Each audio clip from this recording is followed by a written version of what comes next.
여러분 안녕하십니까. 오늘은 저희 휴먼홈이 지은 중정주택을 둘러보러 왔습니다. 저희 휴먼홈이 2개의 중정주택을 지었어요. 실내 복도가 완전하게 연결된 정사각형 중정주택하고, 그리고 복도가 연결되지 않은 중정주택을 지었는데, 오늘은 그 둘 중에서 복도가 연결되지 않은 주택을 한번 살펴보면서 이 집은 어떤 마감재로 어떻게 공사를 했는지, 어떤 특징이 있는지 그런 부분에서 이야기를 해보도록 하겠습니다. 자, 그럼 들어가서 살펴보도록 할게요. 네, 이 집은 경량 목구조로 된 중정주택입니다. 제가 개인적으로 한옥을 좋아하고요, 그리고 마당이 있는 중정주택을 좋아해요. 우리 한옥들이 마당을 중심으로 해서 별채 건물들이 이렇게 모여 있잖아요. 그런 식의 마당 중심으로 된 주택에서도 많이 살아봤죠. 그래서 기회가 된다고 하면 그런 중정이 있는 주택, 그런 주택 짓고 싶어서 15년도부터 중정주택에 대해서 설계를 해왔어요. 그렇게 설계를 해온 것들 중에서 2000년도 전후로 해서 2채의 집을 지었죠. 2채 모두가 그 당시에 설계해 놓은 것들 중에서 약간의 수정만 거쳐서 짓게 되었어요. 요즘에는 중정주택이 많은 분들에게 관심도 받고 또 짓고 싶어 하는 분들도 점점 많아지고 있는데, 가장 큰 단점이라면 땅이 넓어야 되고요, 그리고 쾌적한 중정주택을 지으려고 하면 일정 규모 이상의 실내 면적이 필요해요. 그렇지 않게 되면 중정주택을 지을 수가 없어요. 짓는다고 해도 많은 분들이 중정주택에 대해서 단점에 대해서도 이야기를 하더라고요. 그렇게 좋지 못한 중정주택이 될 수가 있습니다. 그렇기 때문에 150평 이상의 땅에 중정주택을 짓는 것이 좋아요. 이 집의 특징에 대해서 먼저 설명을 드리면, 구조공법은 경량 목구조인데 한옥의 장점들을 담아서 설계도 하고 그렇게 짓고 싶었어요. 그래서 외형적으로 보면 가장 큰 두드러진 게, 우리 한옥에 노출된 석가래가 있잖아요. 그런 석가래의 특징을 살려서 석가래를 노출시켰고요. 대부분의 경량 목구조를 보면 소피 벤트에 다 가려져 있죠. 하지만 이 집은 소피 벤트가 석가래 사이사이에 만들어졌어요. 저렇게 만드는 데 있어서 디테일한 설계 계획이 필요하죠. 그리고 벤트 기능 역할을 잘 할 수 있도록 시공적으로 섬세한 작업이 필요하고요. 그리고 이 집의 벽체 마감은 여러분들 흔히 많이 알고 있는 스타코예요. 스타코로 마무리를 해서 돌 느낌의 질감을 해서 패턴을 살려줬습니다. 전체적인 부분은 다 회색 느낌으로 하고, 상단부는 아이보리 색상으로 해서 사진에 보시는 것 같이 이런 느낌을 살리기 위해서 2가지 톤으로 해서 색상을 잡아줬고요. 그리고 이 회색 느낌은 저 아이보리 톤보다 약 5cm 정도 돌출돼 있어요. 입체감을 주려고 표현을 한 거죠. 그리고 일정 간격으로 해서 돌마감이 되어 있는데, 이 부분은 한옥에 보면 와편이라는 자재가 있죠. 담장이나 벽체에 이 와편이라는 자재를 한옥에 많이 사용하고 있어요. 그래서 그 와편이라는 느낌을 살리기 위해서 와편은 아니지만 다른 자재로 느낌을 표현을 해줬는데, 이 부분도 돌출돼 있어요. 이렇게 벽면하고 마감재가 전체적으로 돌출시킨 이유는 입체감 있는 재미를 주려고 하는 부분도 있고요. 그리고 이 집의 설계가 사각형 형태잖아요. 이 사각형 형태의 주 포인트는 바로 가로 패턴이에요. 집의 전체적인 디자인이 단층으로 돼서 되게 낮게 되어 있고요. 그리고 가로로 긴 느낌으로 배열이 되어 있어서 그 느낌을 살리려고 가로 패턴으로 해서 간지를 준 거죠. 그리고 또 한 가지 가장 큰 특징은 이 하단 부분에 있는 바닥돌입니다. 보면 제가 딛고 있는 이 땅에서 일정 높이만큼 올라와 있고요. 그리고 거기서부터 집의 기초가 시작이 됐어요. 대략 한 60cm 이상 올라와 있는데, 이 부분은 우리 한옥에 보면 마당 위에 일정 높이만큼 디딤이 있잖아요. 그리고 그 위에 한옥 건물이 지어져 있고요. 그렇게 올라와 있는 부분을 한옥에서 죽담이라고 하는데, 그 죽담 부분을 이 집에다가 표현을 해준 겁니다. 물론 기초는 여기서부터 시작이 된 게 아니고요, 이 하단 부분에서부터 더 아래쪽으로 내려가 있어요. 우리 동결선을 유지하기 위해서 제가 딛고 있는 이 땅보다 일정 깊이만큼 더 내려가져 있는 거죠. 처음에는 계단으로 5단이나 6단 높이로 잡으려고 했었어요. 근데 최종적으로 저렇게 계단 3단 정도의 높이로만큼만 이렇게 죽담을 올리게 된 거죠. 지금 제가 앉아 있는 것처럼 걸터 앉기에 참 편안한 높이에요. 지금은 해가 비쳐서 좀 뜨거운데, 이렇게 그늘이 지거나 저녁에 저쪽으로 석양이 만들어지게 되는데, 그것을 바라보면서 앉아 있으면 아, 이런 게 전원 생활이구나 라는 싶은 생각이 들 정도로 정말 마음이 편해요. 그리고 우리 휴머눔이 지은 모든 집들은 건축물 주변에 유공간을 설치해 주고 있잖아요. 그래서 이 집도 역시 이 기초하고 죽담 이 사이 간격 아래쪽에 전체적으로 건물을 뺑 둘러서 유공간이 설치가 되어 있고요. 중정 마당 안에도 유공간이 설치가 되어 있어요. 마당이 좀 많이 바뀌었는데요. 처음에 저희가 만들어 놨을 때는 이 부분이 다 잔디로 되어 있었거든요. 그리고 저쪽 건물의 뒷마당도 잔디로 다 되어 있는데 전원 생활을 하다 보면 잔디하고 잡초, 풀 때문에 많은 어려움을 겪고 있다고들 하잖아요. 감당하기 힘드니까 부직포에서 다 덮어놨어요. 풀이 나지 않게끔 하려고 하는 거죠. 저 상단 부분에 턱이 있잖아요. 석가래 사이에 벤트가 있어요. 그리고 그 벤트 아랫부분이 한 5cm 정도의 턱이 있어요. 그 부분에 새들이 아침만 되면 저 처마 아래쪽에 새들이 가득하게 앉아 있는 거죠. 저 보면 그래서 중간중간에 새가 응아한 그런 잘굿들이 좀 있어요. 시골에 살다 보니까 동물들하고 같이 산다, 뭐 이렇게 가볍게 생각하시면 마음에 복잡함이 없을 것 같아요. 그리고 보면 지금 처마에 빗물바지가 없죠. 중정 안쪽에 있나? 이따 들어가서 한번 볼게요.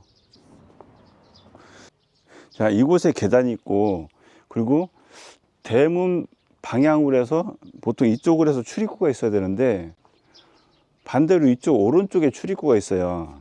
전면적으로 출입구를 잡으려고 계획을 잡았었는데 이 앞에가 좁은 마을길이 있고 바로 이쪽에 수로관이 있어요. 그 부분을 해결을 하고서 진입로를 만들어줘야 되는데 여러 가지 좀 복잡한 이유들이 있고 좁은 마을길하고 또 바로 붙게 돼서 이 부분을 주 출입구로 쓰지 않고 오른쪽으로 해서 출입구로 사용하고 있어요.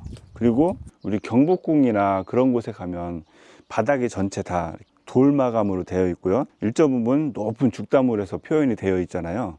그래서 그런 식의 느낌을 살려서 돌로 해서 전체적으로 해서 계단도 만들어 주게 된 거예요. 그리고 이 집에 두 부분에 마당 대문은 있는데 이 집으로 들어가는 주 대문은 바로 여기에 있어요. 이 대문을 통과를 해야만이 이 중정집으로 들어갈 수가 있는 거예요. 들어가 보시면 알겠지만 이 중정을 중심으로 해서 건물이 사각형으로 되어 있기 때문에 외부에서 절대로 안쪽으로 들어올 수 없는 구조가 되어 있어요. 물론 창문을 깨서 들어올 수도 있겠지만 그런 것까지 생각을 하다 보면 집을 짓고 살 수가 없지 않을까요? 또 창문을 아예 만들지 않을 수도 없고요. 정말 뭐 나는 외부 가장자리에 창문을 만들지 않아도 된다 그러면 외형 쪽에 창문을 전혀 내지 않고 중정 안쪽에만 창문을 내서 생활을 하는 것도 아주 좋은 방법입니다. 그 대신에 중정이 상당 부분 넓어야 외부에서 표현되지 못하는 채광 환기들을 중정마당에서 해결을 할 수 있어요. 그래서 그렇게 할 경우에는 정말 넓은 중정마당을 확보를 해줘야 돼요. 그러려고 하면 마당도 넓어야 되고요. 그리고 집면적도 커야 됩니다. 그렇게 하기 위해서는 돈이 있어야 되는 거죠. 이 집을 지면서 물이 잘 빠져나가도록 잡아야 돼요. 보면 저 앞쪽에 죽담 높이는 돌로 해서 2개 반 정도로 보였는데 지금 뒷마당은 하나 반이 보이죠. 땅의 지엘이 저 앞쪽으로 경사가 져서 그래요. 그래서 집을 짓다 보면 이러한 식의 패턴이 많이 형성이 돼요. 어느 부분은 높고 어느 부분은 낮고 이렇게 땅의 경사를 만들어줘야 땅이 물이 고이지 않고 비가 왔을 때 특히 장마철에 많은 빗물들이 배수구 쪽으로 잘 빠지게 되는 거죠. 자, 이렇게 외부를 다 둘러봤어요. 자, 이제 중정 안으로 들어가 볼게요. 따라오시죠.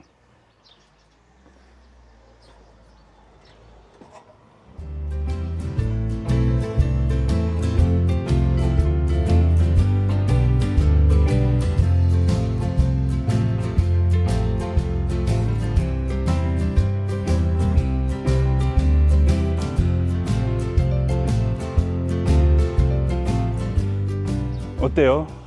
어떤 분들은 중정에 채광이 들어오지 않는다, 그래서 어둡다, 답답하다, 뭐 이런 분들도 많이 있잖아요.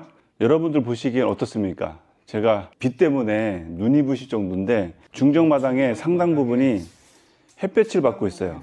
이 중정마당으로 인해서 실내가 더 어둡다라고 하시는 분들도 있죠. 근데 그거는 겪어보지 못하신 분들께서 그렇게 이야기를 하는 것 같습니다.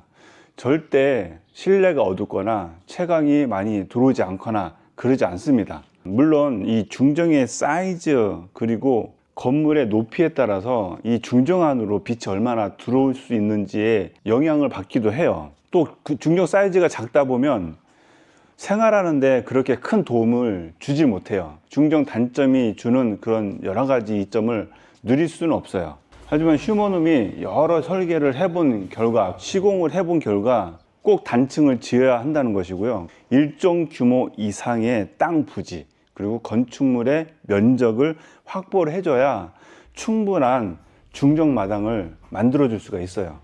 중정주택을 짓겠다라고 하시는 분들은 휴머눔에 꼭 중정이 주는 단점도 있고요. 그리고 장점도 있어요. 저 개인적으로는 단점보다는 장점이 월등히 많이 있는 것 같습니다. 그래서 중정집을 짓고자 하는 분들이 있다고 하면 적극적인 추천을 하고 싶어요. 얼마 전에 이 겨울철에 쌓이는 눈, 장마 때 내리는 그 많은 양의 폭우로 인해서 이 중정 안에가 좀 불편하지 않느냐, 눈이 잘 녹지 않느냐, 물이 잘 빠지지 않느냐라고 하는 이야기를 하시는 분들도 계시더라고요. 건물 외곽에 물 빠지는 유공간 시설을 다 확보를 해줬고요. 그리고 중정 안에도 물이 충분하게 잘 빠질 수 있는 배수 시설을 다 해줬어요. 그렇게 배수 시설을 해 놓으면 어떠한 비가 내려도 아무 문제 없이 배수가 된다는 거 말씀드리고요. 이곳에 눈이 쌓인다고 했을 때 이번 겨울에 좀 제법 많은 눈이 내렸어요. 그 눈들이 치우지 않아도 이렇게 받는 태양빛으로 다 녹아요. 물론 항상 그늘이 짙는 부분들이 있어요. 해가 이동할 때 건물에 가려진 남쪽 부분하고 이쪽 서쪽 부분에는 처마 끝자락까지 그늘이 항상 생겨요. 그런 부분을 빼고는 대부분의 눈들은 다 녹고요. 생활에 불편하지 않을 정도의 눈이 남아있기 때문에 큰 어려움은 없는 것 같아요. 빛이 들지 않아서 눈이 안 녹거나 물이 빠지지 않거나 그러지 않는다는 거죠. 그리고 여기도 보면은 아까 외부 쪽에 있는 처마하고 마찬가지로 내부에 있는 처마도 물바지가 없어요. 비가 내렸을 때 처마 끝에서 내리는 빗물 떨어지는 모습이 정감도 있고요. 어릴 적 우리 처마 비 내릴 때 마루에 앉아서 지켜보던 그 처마 끝에서 내리는 빗소리,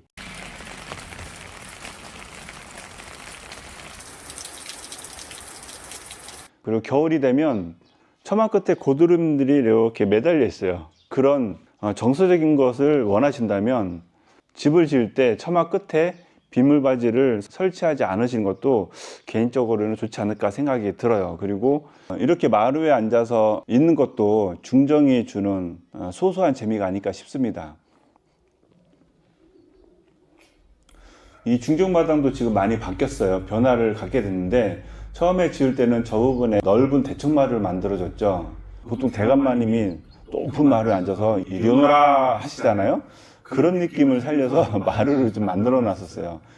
그늘이 생기는 부분이거든요. 그래서 봄, 여름, 가을에 저 부분에 마루에 앉아서 또는 누워서 책도 읽고 여가를 즐길 수 있는 그런 목적으로 마루를 만들어줬는데 이 집에 개를 키우다 보니까 저 부분에 그 아까운 마루를 철거해서 이렇게 개집으로 만들어지게 된 거예요.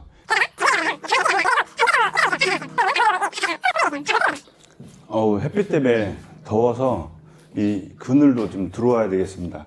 여기 이렇게 대문이 있는데 이 대문을 딱 닫으면 이 집 안으로 들어올 수가 없어요. 그리고 여기 실내로 들어가는 현관문은 따로 만들어졌고요. 비번을 통해서 이 대문으로 들어오게 되고요. 그리고 역시 비번을 통해서 현관문으로 실내로 들어갈 수가 있습니다. 그 밑에 돌이 있죠? 저 돌이 뭐냐면 한옥 대문을 보면 하단 부분에 커다란 목재로 막아놓은 게 있어요. 그 부분을 이렇게 넘어다니잖아요. 그 부분을 표현을 한 건데 귀신이 들어오지 못하는 그런 턱이라고 그러죠. 그래서 그것을 나무가 아닌 돌로 표현을 해준 겁니다. 한 덩어리를 해줄 수도 있는데 가끔 청소도 할 수 있으니까 물 청소도 하고 먼지도 나가고 해야 되는 부분들이 있어서 그런 식의 유용함으로 쓸 수 있게끔 이렇게 돌로 이렇게 표현을 해준 겁니다.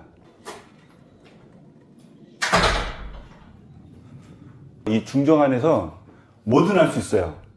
야! 이렇게 소리를 질러도 밖에서 잘 들리지도 않아요. 아이들 있는 집안에서는 이렇게 풀장을 만들어서 콜랑 먹고 이곳에서 놀아도 되고요. 외부 시선을 전혀 타지 않고 가족들이나 손님들 모두 모여서 바베큐 파티를 벌일 수도 있고요. 그리고 집안에 잔치가 있을 때 이 중정마당 위에 천막을 쳐서 그늘을 만들어주고 상 펴놓고 술 마시고 전 만들어서 먹고 고기 먹고 뭐 그런 재미를 가질 수도 있어요. 저 개인적으로는 이 중정마당이 너무 좋습니다. 여러분들 정말 중정을 권해드릴게요. 아이고, 중정이 주는 단점, 중정을 잘못 만들면 답답한 집이 돼요.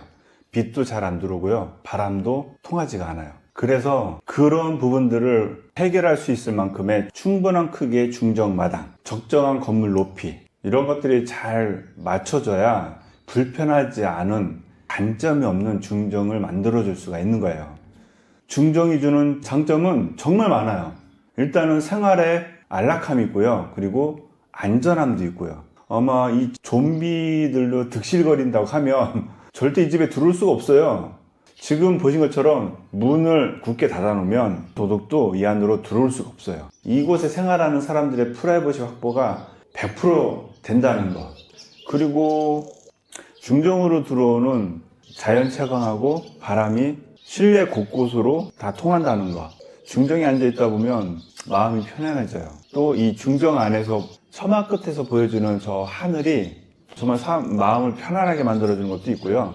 단점에 비해서 장점이 많기 때문에 중정을 하지 않을 이유가 없는 것 같습니다. 말씀드리지 않은 한 가지가 있습니다. 이 중정집의 형태는 긴 형태로 늘어나는 동선을 갖게 되거든요. 여기 보시는 사각형의 형태의 중정은 중정을 중심으로 복도가 연결이 되어 있어요. 어느 한 부분이 복도가 끊어지거나 실내를 통해서 복도로 갈 수 있는 그런 구조가 아니고 절을 중심으로 해서 현관문으로 지나서 좌측에 거실, 뒤쪽에 주방, 오른쪽에는 자녀 침실, 자녀 거실, 자녀 욕실들이 이렇게 있어요. 그래서 전체적으로 최대한 긴 형태의 동선으로 되어 있기 때문에 각 공간들이 그 아파트의 넓은 거실, 넓은 주방, 그런 정도의 넓은 공간은 없어요. 그거 하나가 큰 단점이라고 할 수가 있어요.